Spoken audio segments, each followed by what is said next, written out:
kapal ng mga pagmumukha at ito mga vlogger na mga bayaran din, no? Ang kapal ng mga pagmumukha, matapos nyo yurakan ang pamilyang Marcos, matapos nyong siraan ang pamilyang Marcos, tapos ngayon tinanggap nyo yung offer na makipagsanib puwersa kay Lisa Aranita Marcos, diba? Diyan pa lang mga kababayan, makikita nyo na kung sino ang totoong Pilipino, kung sino ang taong may paninindigan para sa bayan. They are only taking advantage, no, to cheese the people. Kasi bakit ba naman naging wanted si Kibuloy? Dahil nasa kapangyarihan sila. Kaya nilang mag-offer ng pira, kaya nilang magpadulas ng pira sa Kongreso at saan pa diyang sangay ng gobyerno para lang maging kriminal at magmukhang masama si Kibuloy laban sa mga witness na mga bayaran na hindi legit at walang dokumento na magpapatunay sa mga ginawa ni Kibuloy. Ang kapal ng pagmumukha at walang utang na loob. Itong BBM administration or BBM itself, matapos siyang tulungan para maging presidente, para maluklok pagka-presidente, kasama na kami na tumulong sa kanya nitong BBM na to. Pero ang boto natin lahat ay binabastos, hinuhudas, pinagwalang bahala, pinabayaan tayo.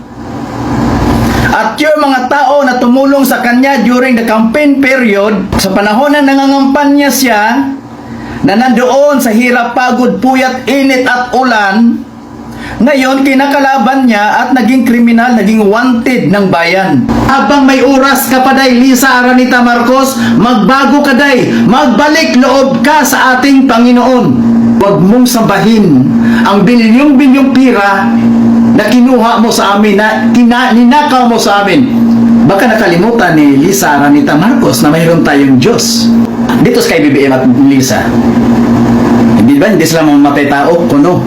Pero anong ginawa nila sa bayan? Pinahirapan tayo, mas malala pa ang ginawa nila sa atin. Pinahirapan tayo mga mahihirap na, lalo tayong naghihirap. Sample, ang mga traditional jeepney drivers na tinanggalan ng karapatang makapagbiyahe para maghanap buhay, mas masahol pa yan sa pagpatay sa kapwa. Pinahirapan nga, iniunti-unti nila tayong pinapatay. Not only number of people, but millions of people na mga mahihirap na gaya ko ay unti-unting pinapatay ng BBM administration. Magkita-kita tayo sa impyerno, Lisa. Hintayin kita sa impyerno. Kung may impyerno ako. O, di ba? Nandito ako sa TikTok para maghayag ng katotohanan, para buksan ang mga mata nyo kung anong ginawa ng administrasyong ito. Ang pinagkaiba lang sa atin, may mapupunta sa kabilang mundo na sobrang init at may mapupunta sa paraiso. O, ngayon kung magsama-sama kami doon, sasalubungin ko talaga itong mga animal na to. Nainis na kasi ako sa ginawa ng administrasyong ito, mga kababayan. Hindi na nakakatuwa. Lalo na ang SMNI na siya lang ang nag-cover during your campaign period. Di ba? Na-cover ba ang mga rally ni BBM noon? Walang GMA 7 at walang GMA 5 na sumuporta sa kanyang rally kundi ang SMNI. No? Si Kibuloy. Pero anong ginawa nila ngayon kay Kibuloy at saka SMNI? Pinasara.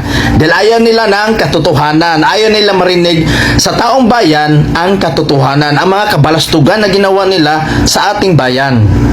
Pero, nandito pa rin kami mga maliliit na vlogger na handang magsakripisyo ng buhay para magpatuloy sa aming laban. Dahil kami yung mga tao may prinsipyo at paninindigan para sa kapwa namin mahihirap na mamulat sa katotohanan. Ako, wala akong pakialam dito sa mga baser ko dito. Dahil one day, siguro walang mga anak ito.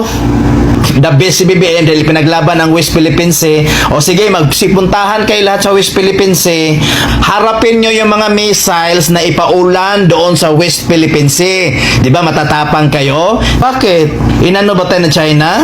Ha? Inaalipin ba tayo ng China? Hindi. Ang nagbinta ng West Philippines panahon ni Aquino. I-upload ko yun dito sa wall ko, mga kabayan, para malalaman ito mga bangag na mga kapwa natin Pilipino na mga lutang pa rin na hanggang ngayon pinaniwalaan pa rin nila na si Tatay Digong daw nagbinta ng West Philippines which is panahon pa ni Aquino yun. Di ba? Binalita yon. Natutuwa ko dahil dinalaw niya ang nuclear plant ng kanyang tatay doon sa Bataan. Dinalaw niya yon. Kasi ang sabi niya doon, i-renovate daw. Hindi ko nakalimutan yun mga kabayan. Ang sabi ni Bangag BBM, i-renovate natin to. Ganito. Ipakot daw niyo kung magkano. Pero 3 years na BBM, saan na ang renovate mo sa ginawa ng tatay mo na nuclear plant sa Bataan? Natutuwa ako doon na dinalaw mo. Pero biglang nawala.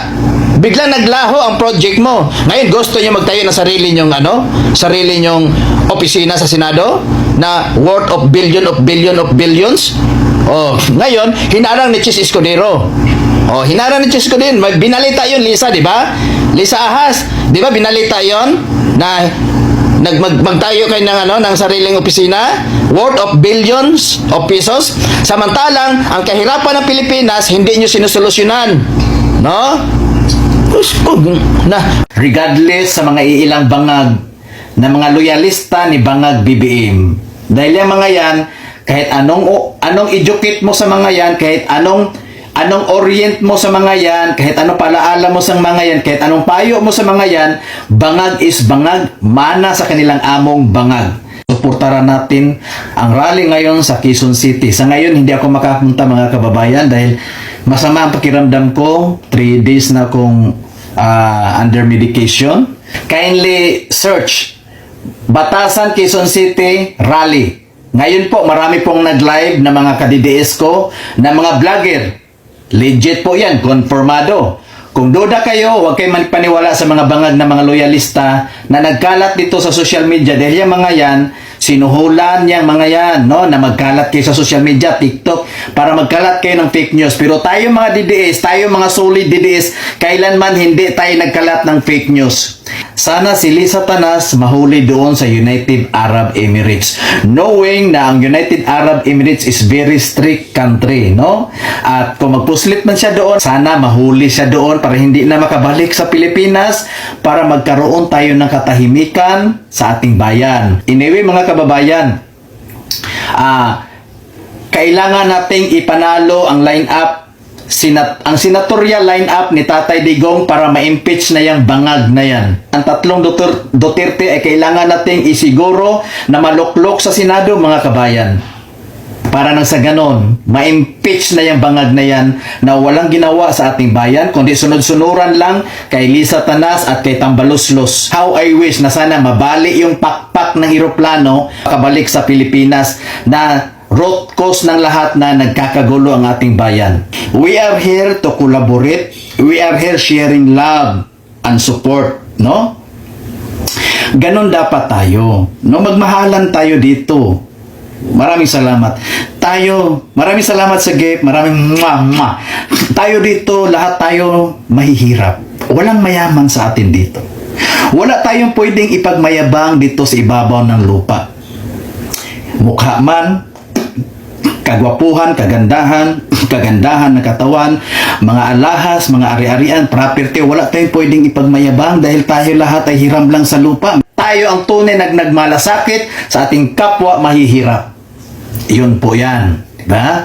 Regardless sa mga iilang bangag na mga loyalista ni Bangag BBM. Dahil yung mga yan, kahit anong educate mo sa mga yan, kahit anong orient mo sa mga yan, kahit anong palaala mo sa mga yan, kahit anong payo mo sa mga yan, bangag is bangag, mana sa kanilang among bangag. So, malapit na kayong magtapos. Pinagtanggol ka namin, BBM, panahon ng campaign period. Makinig ka kung saan ka man lupalop ngayon, nagpakasasa ng buhay mo. Mga Chinese, sumuporta kay BBM during the campaign period. SMNI, si Kiboloy, mga Duterte, mga DDS supporters, kami mga solid DDS. Kasama kami sa laban mo noon, BBM. Na maipanalo ka, BBM. Nakipagbardagulan ako dito sa social media regardless na maban ang FB page ko para lang maipanalo ka, BBM. Ha? Muntikan na kami makipagtsukan sa daan during your last agenda sa Paranaque. Muntikan na kaming jung dahil mayroon kami ko sa bayan doon na mga lini. Pinagtanggol ka namin, BBM, panahon ng campaign period. Makinig ka kung kung saan ka man lupalop ngayon, nagpakasasa ng buhay mo, namamasyal ka lang, palibhasa, hindi mo nararamdaman ang mga paghihirap naming mga Pilipino. Kahit nga NFA na bigas ngayon, pumapalo na sa 50 pesos per kilo, ano yun? It's a joke. You keep wondering sino ako, lumalabas ako ngayon. Dahil hindi ko na matik yung mga pinagagawa nitong BBM administration. Sobra na. Umutang sila ng trilyon-trilyon na pera, pero saan? May nakikita ba kayong project? O kayo mga bias na mga vlogger na mga bayaran, suhulan ni Lisa Ahas, ilatag ang project ni BBM. Mag 3 years na. Mag 3 years na si BBM, may project. Ilatag nyo. Yung nagamit ng taong bayan, ha? Yung napakinabangan ng taong bayan, in general. Even Amy Marcos, sarili niyang kapatid, hindi masikmura. Kabayan, gising tayo. Suportaran nyo yung mga vloggers na gaya namin, ni Maharlika, sino pa yung mga vloggers na patuloy na lumalaban para sa kabutihan, para mamulat kayo sa katotohanan. Wala kaming suhol dito. Dahil si Tatay Digong ay wala na sa panunungkulan, pero kami ay patuloy na lumalaban para sa kabutihan, para sa kapwa, para sa ating mga mahihirap. Regardless kung bukas gurgurin na ako. Kaya ako nandito para magkaisa tayo mga mahihirap. Na hindi porke mahihirap lang tayo, kaya na tayo apak-apakan nito mga nasa gobyerno. Na tayo naman ang nagpapasahod sa kanila.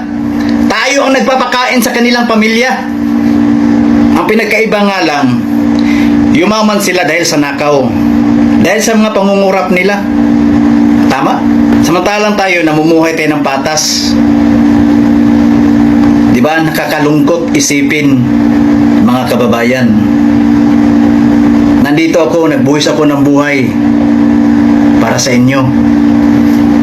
Lumalabas ako dahil alam ko na napanghinaan na ng loob ang ibang mga vlogger na kagaya ko na pumanig sa kabutihan dahil may mga death threat na, may mga banta sa kanilang mga buhay. Ito yung mga kapwa natin Pilipino na isang kahig, isang tuka, namumutla sa gutom, nanginginig sa gutom. Yun ang mga nakikita ko sa daan na hindi ko kayang matik sa sarili ko, na grateful pa rin tayo na nakakain tayo ng tama araw-araw.